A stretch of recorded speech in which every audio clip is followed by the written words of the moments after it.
That was interesting. Hey, thanks for having me. Can you do me a big favor? Yeah, I'm sure you'll do it. Can you turn to somebody next to you and describe the gospel of Jesus Christ in 30 seconds? And then they have to do it back to you. Go. You can do it. I believe in you. Come on.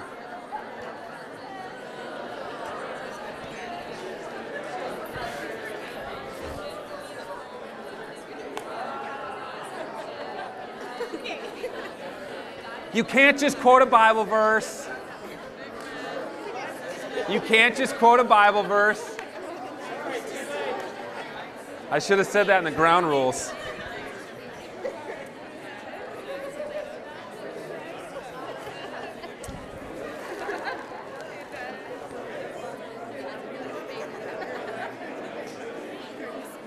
All right, time's up. How'd it go? Anybody courageous enough to tell us what your partner said? You don't have to tell us what you said. Anybody? Follow Jesus. All right. Christ died on the cross, Christ was buried and rose again. Okay. Go a little creedal on us. Anyone else? Ditto. Nice. Classy. Okay. Think about the Gospels, the four Gospels, the four books of the New Testament that describe the life, ministry, teaching of Jesus. Okay, think about those. And probably a lot of you were brought up in church and you're pretty well versed in Jesus' life. You remember the flannel graphs from when you're in Sunday school class and funny talks given by your youth pastor on the fall retreat about Jesus, right? What is there a particular episode of Jesus' life that stands out to you that's like your favorite or that you think about or pops into your head right now? Anybody willing to tell us? Zacchaeus. Can you tell us a little bit about what happened with Zacchaeus? I mean, briefly, you remember?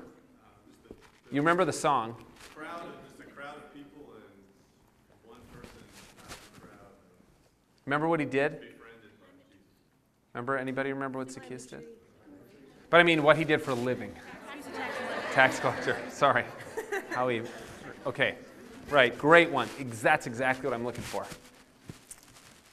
Others? Jesus did a lot of stuff. So, yeah. Watch the disciples speak. Okay. That's a great one. And then he says afterwards, oh yeah, you're welcome. You're welcome. Afterwards, he says, I've set an example for you. Now I want you to go and do this to others. Before he raises Lazarus from the grave, he says, I am the resurrection. Oh, yeah. All right. So he says, I'm the resurrection and the life. Then he raises his friend Lazarus. Right before that, shortest verse in the Bible. All right. Figured you'd all know that one. Other episodes from Jesus' life. When he appeared to the disciples on the road to Emmaus and explained the Old Testament scriptures. Ah, yeah, right. Cleopas and friend are walking downcast after the crucifixion, and Jesus appears and unfolds to them the meaning of his own life from the Old Testament. Huh? Woman caught in adultery, where Jesus kneels down and is writing in the dust next to her and then says to those who are about to stone her that the one who's without sin can cast the first stone. Any others? When he throws the people out for selling in the temple. All right, turning over the temple, the tables in the temple, running out of the money changers. It says, this is my Father's house, not a den of thieves, which I expect you all to do next fall at your church's craft fair. Seriously, I'm not kidding. Get a bullwhip, dress up in a robe, and just, money changers. And little old ladies are running out of it.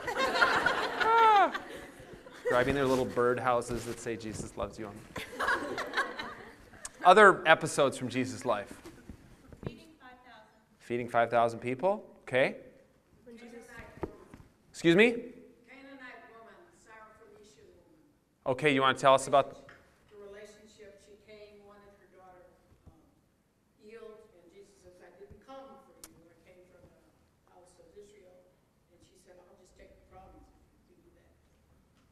Right.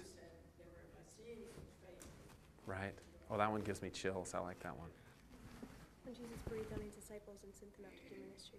When Jesus gives the Spirit at the end of John to the disciples, sends them out. Mary and Martha. Okay. I just remember all the times that Jesus predicted something that would happen in the near future, like when Peter was going to deny him, when Judas was going to betray him, when he talked to the Samaritan woman about, he knew that he showed that he knew about. Yeah. Yeah. What? Yeah.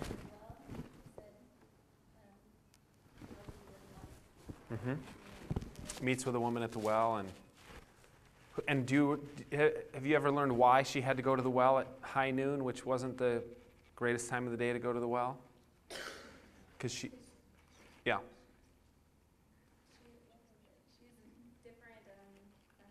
Yeah, Samaritan woman, and she was living with a man who wasn't her husband, and she said, Jesus kind of calls her on it. What does he say? You've had 5 husbands, and the one you're living with now isn't your husband. And so she basically has to go to the well at the hottest time of the day because no one in the village wants to be with her. And remember the woman who reaches out and touches the hem of Jesus' cloak after many years of a womanly flow of blood. And remember the demoniac Legion who was chained up in the cemetery outside of town because he was so crazy. Well, these are the very kind of episodes from Jesus' life that I'd like to focus on this morning a bit to unpack for you what I consider to be the essence or heart of the gospel. And it has a lot to do with that passage that we heard this morning from Paul's correspondence with the Corinthian church. In Jesus' day, some of you have learned this in Bible classes here or growing up in the church. In Jesus' day, there was one thing that was the way that you lived in the flow of God in the world. And it was to worship in the temple in Jerusalem. It was to be able to go inside the temple gates and worship Yahweh. That was the kind of primary essence of spirituality of those who followed Yahweh in Jesus' day.